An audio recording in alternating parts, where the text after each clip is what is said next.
दोस्तों नमस्कार, स्वागत है आपका 4 PM पर। मैं हूं आपके साथ अदिति। बागी 64 विधायक और सांसदों ने ऐलान कर दिया है कि हम कांग्रेस के साथ नहीं जुड़ेंगे। जरूरत पड़ी तो असली टीएमसी होने का दावा भी ठोकेंगे। देखिए आपके स्क्रीन पर, we will not allow TMC's merger with Congress. I have support of 64 MLAs in Bengal assembly. Ritabrata Banerjee जो लीडर ऑफ अपोजिशन है पश्चिम बंगाल में, वो यही कहते हुए नजर आ रहे हैं। नेता प्रतिपक्ष ऋतुव्रत बैनर्जी ने ऐलान कर दिया है कि मेजॉरिटी वाली जो टीएमसी है वो कांग्रेस के साथ कतई ज्वाइन नहीं कर रही है। अब बागी ऋतुव्रत जो है वो लीडर ऑफ अपोजिशन है। पश्चिम बंगाल विधानसभा स्पीकर के इस फैसले को कि ऋतुव्रत बैनर्जी को लीडर ऑफ अपोजिशन बनाया जाए, इस स्पीकर साहब के इस फैसले को ममता बनर्जी ने कोलकाता हाईकोर्ट में चैलेंज किया था। लेकिन आज उसी केस में ममता बनर्जी को बहुत बड़ा झटका लगा है। खबर देखिए आपके स्क्रीन पर, आज तक की रिपोर्ट है कि ममता बनर्जी को बड़ा झटका। हाईकोर्ट ने स्पीकर के फैसले पर रोक लगाने से किया इनकार। ऋतुव्रत बैनर्जी बने रहेंगे नेता प्रतिपक्ष। जी हाँ, पश्चिम बंगाल में विधानसभा में नेता प्रतिपक्ष की कुर्सी को लेकर के घमासान तो जारी है। कोलकाता हाईकोर्ट की ओर से ममता बनर्जी को बड़ा झटका आज लग गया है, क्योंकि हाईकोर्ट की ओर से टीएमसी की याचिका पर तत्काल राहत नहीं दी गई। हाईकोर्ट ने लीडर ऑफ अपोजिशन नियुक्ति पर फिलहाल कोई स्टे लगाने से इनकार कर दिया है। यानी ऋतुव्रत बैनर्जी जो ममता बनर्जी के खिलाफ जाकर के उनके साथ साथ और भी 63 विधायकों को उन्होंने जुटाया अपने साथ, जो बागी हो गए। कुल 64 विधायक मिलकर के असली टीएमसी होने का दावा ठोक रहे हैं और साथ में ऋतुव्रत बैनर्जी को उनमें से नेता प्रतिपक्ष बनाया गया, जो पश्चिम बंगाल में ममता बनर्जी ने जिन्हें लीडर ऑफ अपोजिशन चुना उनके खिलाफ जाकर के खुद लीडर ऑफ अपोजिशन बने बैठे हैं। अब पश्चिम बंगाल में मौजूदा समय में भारतीय जनता पार्टी की सरकार है। टीएमसी सत्ता से जा चुकी है। विधानसभा में जो पार्टी सत्ता में होती है उसके मुखिया मुख्यमंत्री होते हैं, लेकिन विपक्ष का एक भी मुखिया होता है जिसे नेता प्रतिपक्ष कहते हैं।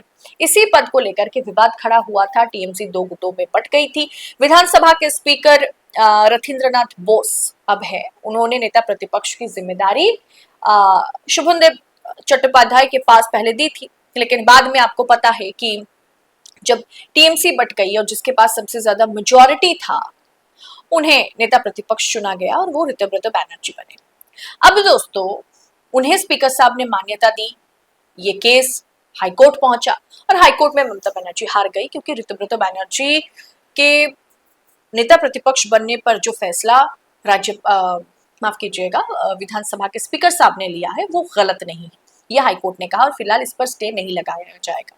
अब दोस्तों वहीं पर चुनाव में टीएमसी को मिली हार के बाद अब ममता बनर्जी को झटके पे झटका तो लग रहा है। इसमें कोई मतलब दुख की बात भी नहीं है, क्योंकि इसमें ममता बनर्जी को भी मंथन करने की जरूरत है। जैसा मैंने आपको पिछले वीडियो में बताया था, ममता बनर्जी के बहुत ही करीबी, बहुत ही हमेशा से वफादार रहने वाले कल्याण बनर्जी भी अब अभिषेक बनर्जी के रवैये के खिलाफ चले गए।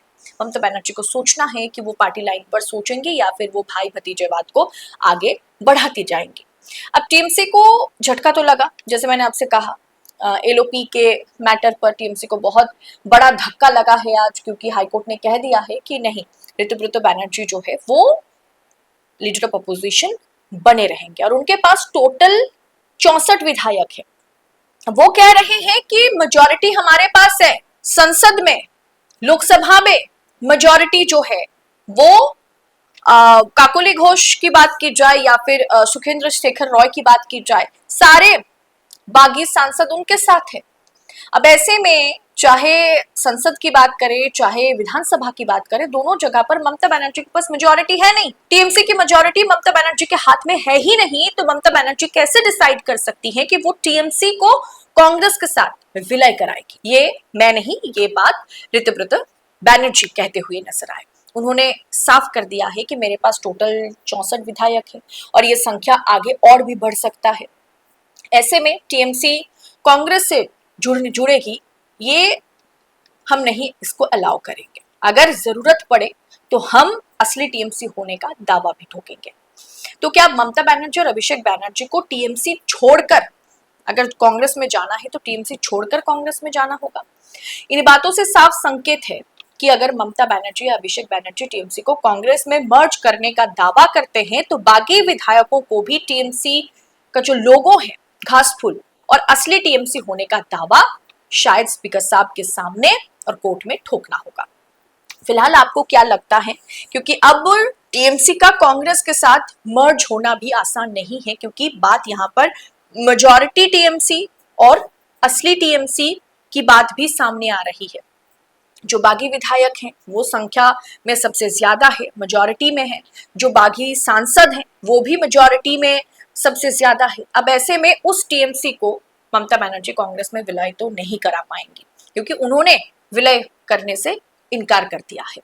अब ऐसे में ममता बनर्जी की रणनीति क्या होगी, आगे उनका स्टैंड क्या होगा, ये सब कुछ समय समय पर पता चलेगा। लेकिन हर एक दिन ममता बनर्जी के लिए किसी चुनौती से कम नहीं है और आज हाईकोर्ट में भी उन्हें एक तरीके से झटका मिला है और उन्हें कह दिया गया है कि लीडर ऑफ अपोजिशन के लिए स्पीकर साहब ने ऋतुव्रत बनर्जी को बनाने का जो फैसला लिया है उस पर हम स्टे नहीं लगाएंगे। तो फिलहाल इस जो स्थिति बनी हुई है पश्चिम बंगाल में, इस पर आपकी राय क्या है? कमेंट बॉक्स में हमें जरूर बताएं। क्या आपको लगता है कि ममता बनर्जी बागी विधायकों के साथ जो टीएमसी है वो कांग्रेस में ज्वाइन करेंगे? वो कांग्रेस में नहीं ज्वाइन करेंगे, उन्होंने ऐलान कर दिया है। अब कौन सी टीएमसी बची हुई है जो कांग्रेस के साथ मर्ज हो सकती है? क्या टीएमसी को छोड़कर अब ममता बनर्जी और अभिषेक बनर्जी क्या कांग्रेस में वापसी करेंगे? ये देखना दिलचस्प होगा। फिलहाल इस पर आपकी राय, टीका टिप्पणी कमेंट बॉक्स में हमें जरूर बताएं और ऐसी खबरों को यूं ही पाने के लिए 4 PM न्यूज नेटवर्क के साथ बने रहे। फिलहाल इस रिपोर्ट में इतना ही, आपसे जल्द होगी मुलाकात। बहुत बहुत शुक्रिया आपका। जय हिंद, जय भारत।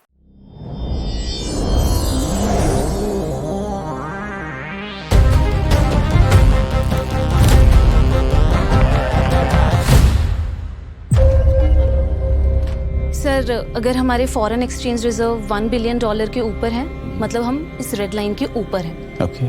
और 1 बिलियन से नीचे मतलब India has gone bankrupt 1 month. इस मुद्दे पर तो हमारी सरकार चली जाएगी। कुर्सी पे दिमक लग जाएगा तो नया कुर्सी आ जाएगा। देश दूसरा कहां से लाएगा सर?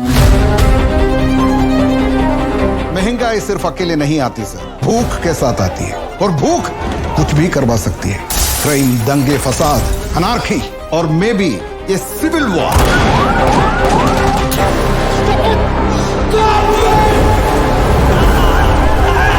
अगर कल हमको इस देश को खुशहाल देखना है तो आज हमको ये पॉइजन पीना ही पड़ेगा। आपको लगता है कि हमारा देश सिर्फ पॉलिटिशियंस और आप जैसे ब्यूरोक्रेट्स की वजह से चल रहा है? We the people, we are the nation. असली धन वही है जो अपने हाथ में हो। सर, हमारा रखा हुआ सोना जरूरत में काम नहीं आए तो ये कैसा धन है? क्या हमें सोना फिजिकली देश के बाहर भेजना होगा? थूकेगा पूरा देश हम पर। ये हमारा आखिरी चांस है। हम इसको एक सीक्रेट मिशन की तरीके से एग्जीक्यूट करेंगे। 60 टन सोना एयरलिफ्ट कैसे करेंगे?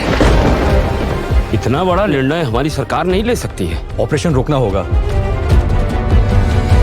हमारी सरकार गिर गई है।